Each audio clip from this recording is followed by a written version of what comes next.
Што Лукашенко нагаварыў пра Міколу Статкевіча, які загад ён даў медыкам і сваім чыноўнікам, а таксама які прысуд атрымаў следчы, які па п'яні пабіўся з міліцыяй. Вітаем, сябры! Гэта наша Ніва, і зараз мы ўсё вам раскажам. Сёння Лукашенко з пафасам адкрыў новую паліклініку ў Мінску і нагаварыў дзікіх рэчаў. Амаль адразу ён згадаў Міколу Статкевича. Коля Статкевич посидел на границе на лавочке и домой вернулся. А не вернулся, уже похоронили. Вы его спасли недавно. Инсульт. Отвезли к РУМО, там крутили, вертели.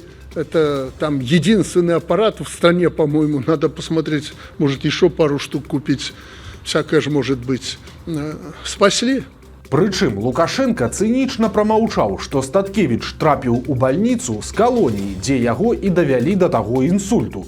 Ну і само сабою, чаму памілаваны чалавек зноў аказаўся за кратамі, Лукашенко таксама не расказаў. Але ж далей пачалася зусім дзікуха, бо ён нібыта пераблытаў Статкевіча з нейкім іншым чалавекам і пачаў вінаваціць яго ў нейкіх выбухах і нават у замаху на сябе.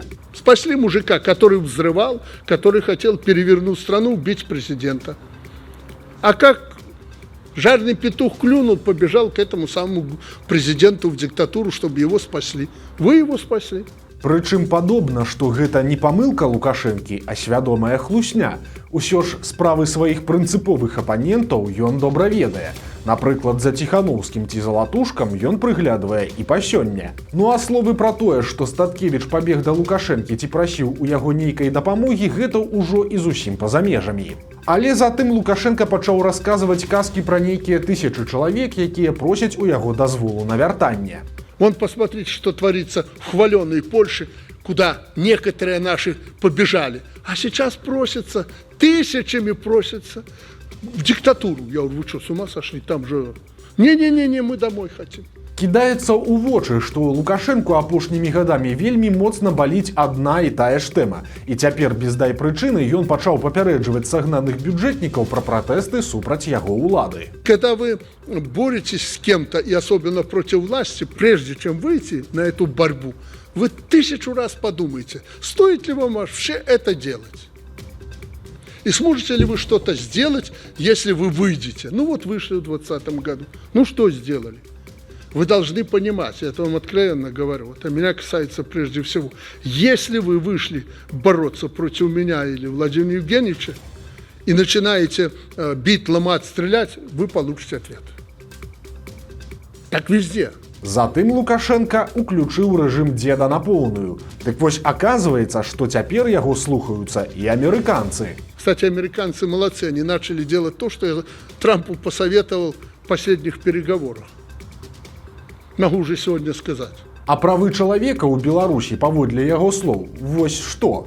Сложностей в жизни очень много. Прежде чем что-то делать, думайте, думайте, думайте. Я вас не агитирую, против борьбы не выступаю, за демократию, права человека и еще чего-то. Вот права человека. Чтобы могли прийти в самую современную поликлинику, если, не дай бог, недуг какой-то, получить помощь, чтобы могли получить работу, чтобы получили какую-то копейку, чтобы прожить можно было, прокормить семью. Пасля палітычнай лекцыі Лукашенко ў суправаджэнні верных чыноўніц Качанавай і Пяткевіч перарэзаў чырвоную стужку і пайшоў на экскурсію па паліклініцы. Але ж гэта адразу ператварылася ў бясконцыя падзякі і яго праслаўленне. И, конечно, спасибо вам большое, Александр Григорьевич, за такой подарок. Это устраивает тебя? вообще замечательно. Ну, я тебе говорю, меня щупали недавно. Это портативный УЗИ-аппарат. І ў нейкі момант усё дайшло да абсурду, бо Лукашэнку пачалі дзякаваць за рашэнне па прышчэпкам ад ВПЧ. Але аказалася, што ён асабіста ці то не да канца разумее, пра што ідзе гаворка, ці то нават не верыць у тыя прышчэпкі.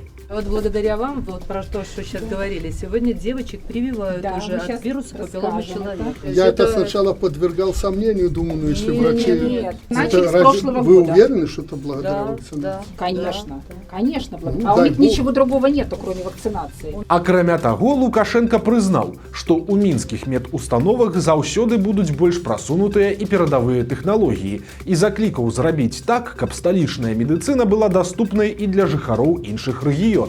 Што з гэтага атрымаецца, пакуль не зразумела, але адпаведны загад ужо атрымала старшыня Савета Рэспублікі Наталья Качанова. Праўда, за кадрам застаўся адзін важны момант, які можна адшукаць у тэкставай стэнаграме. Лукашенко закрануў пытанне дэфіцыту работнікаў і заклікаў, цытата: «Давайте спынімся ныць і плакаць, што ў нас не хапае людзей.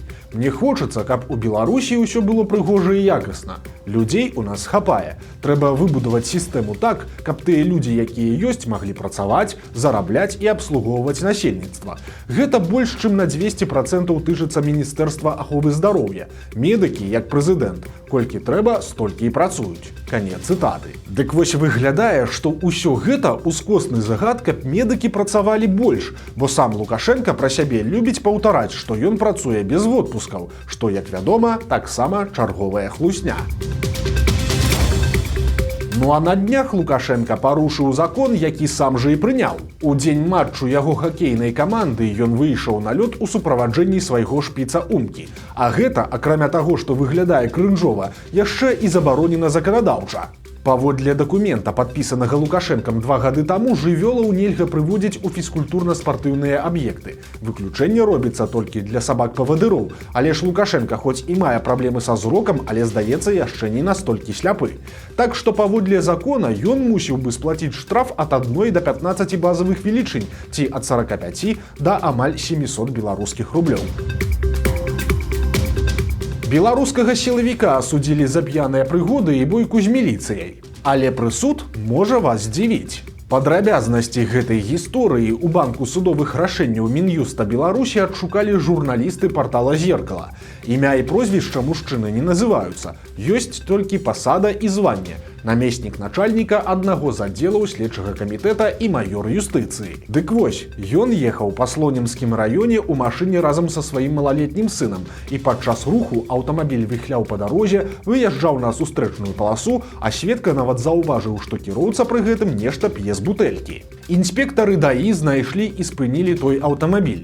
Яны адчулі пах алкаголю і прапанавалі прайсці праверку, але ж кіроўца адмовіўся і пачаў спасылацца на сваю пасаду ў следчым камітэце, просячы яго адпусціць.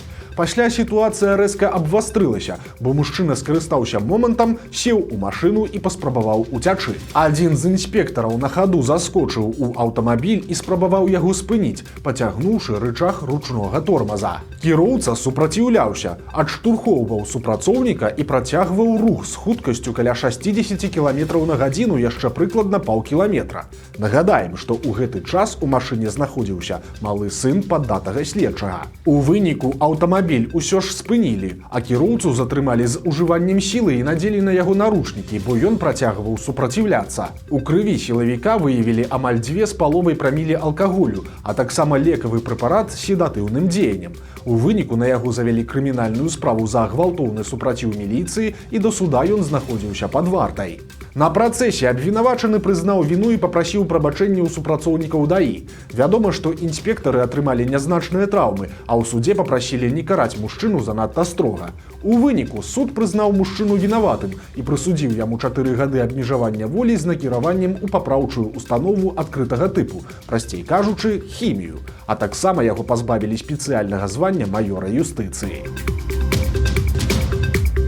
Тым часам у сілавікоў свой вялікдзень, і перад святам міліцыя бярэ храмы пад асаблівы кантроль. Вернікаў будуць даглядаць, а ў некаторых цэрквах нават плануюць паставіць кантроль на прапускныя пункты і рамкі металашукальнікаў. Акрамя таго, на ўсе выхадныя асабісты склад Міністэрства ўнутраных спраў пераводзяць на ўзмоцнены варыянт нясення службы.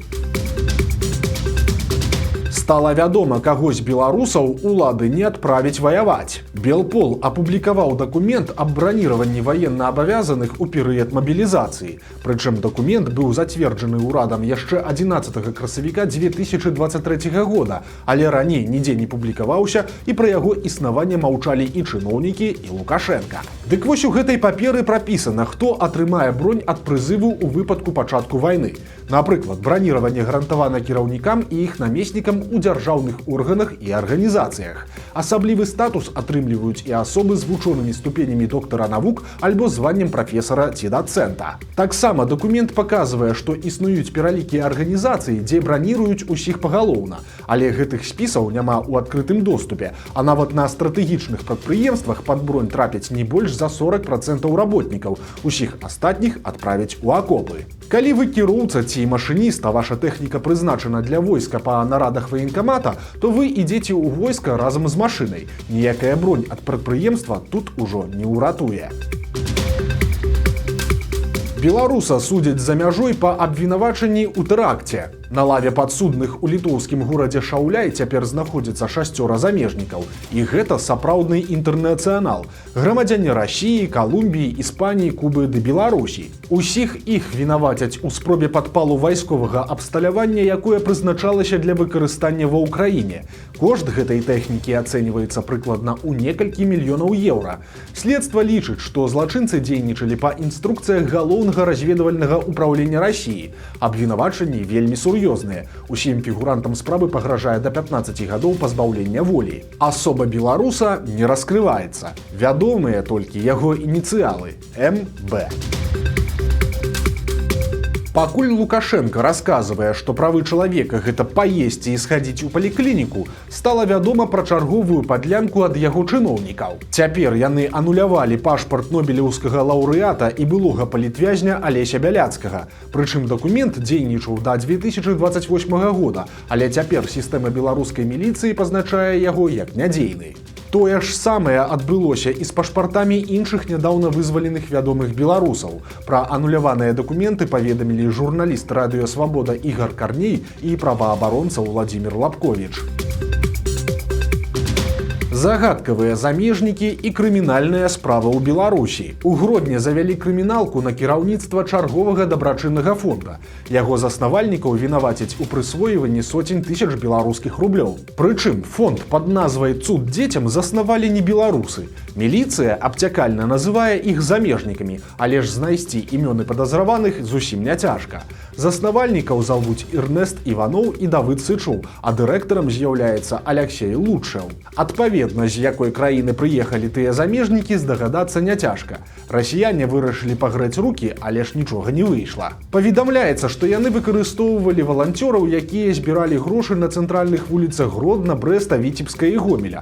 У кожным горадзе дзейнічалі ад 20 і да 50 добраахвотных памочнікаў. У выніку яны сабралі як мінімум 390 тысяч беларускіх рублёў, але ў большасці выпадкаў грошы траціліся не на хворых дзяцей, а на патрэбы дарослых заснавальнікаў. Цяпер аднаго з іх затрымалі, а іншыя хаваюцца не ў Беларусі. А ў Барысаве быў затрыманы сапраўдны піраман. 35-гадовы мужчына гуляў па горадзе і падпаліваў выпадковыя пабудовы.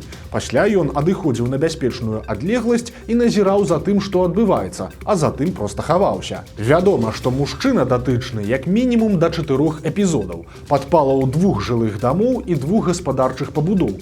У выніку яго вылічылі праз камеры відэаназірання. І цяпер мужчыну чакае СІЗА, крыміналка за наўмыснае знішчэнне маёмасці і суд. Вось такія навіны пятніцы. Нагадаем, што ў нядзелю на нашым канале выйдзе чарговы цікавы сюжэт, таму падпісывайцеся, каб нічога не прапусціць, стаўце лайкі альбо дызлайкі і выказвайце заўвагі ў каментарах. І, канешне, чытайце нашу Ніву, глядзіце нашу Ніву і любіце Беларусь. Да сустрэчы ў нядзелю.